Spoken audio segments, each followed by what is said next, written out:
नमस्कार दोस्तों, सिविल लक्ष्य क्लासेज में आप सभी का हार्दिक स्वागत है।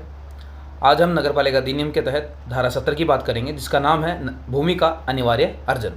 ये क्या होता है कि अगर नगरपालिका को नगरपालिका को किसी कार्य के लिए, कोई भी कार्य है उसके लिए अगर किसी भूमि की ज़रूरत है, जैसे अगर कोई रोड बना रहे हैं, कोई पार्क बना रहे हैं, कोई शमशान घाट बना रहे हैं, या कुछ भी ऐसा जैसे कचरा संग्रहण क्षेत्र बना रहे हैं, अब इस सभी के लिए जगह की ज़रूरत पड़ रही है। रोड बना रही है तो अपन कोई मकान आ रहा है, कोई जगह ज़मीन आ रही है, तो उस कंडीशन में क्या किया जाता है, तो नगर पालिका तो ऐसा नहीं है कि उस ज़मीन को अपने अंडर में ले ले या उस ज़मीन का अर्जन कर ले।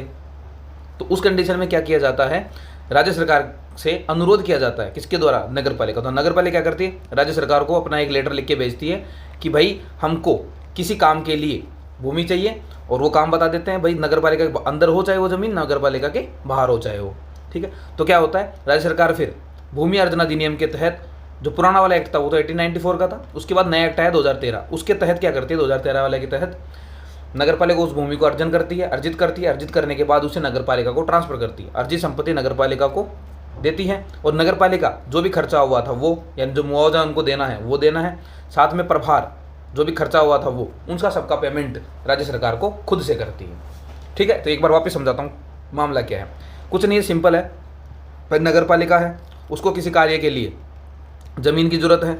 ज़मीन किसकी है? नागरिकों की है, ठीक है। किसी नागरिक की ज़मीन है, किसी किसान की ज़मीन है।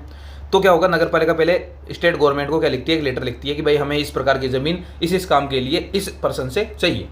फिर राज्य सरकार क्या करती है, उस पर्सन के पास जाती है, भू अर्जन एक्ट है 2013 वाला जो लेटेस्ट है, उसके हिसाब से, रूल्स के हिसाब से काम करती है, भूमि को अर्जित करती है। भूमि अर्जित करने के बाद इसे किसको दे देती है, इसको सौंप देगी नगर पालिका को। नगर पालिका ले लेती है।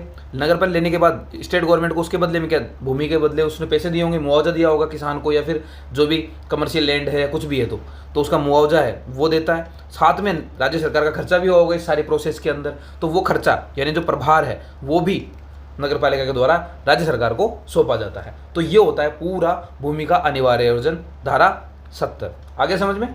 धन्यवाद।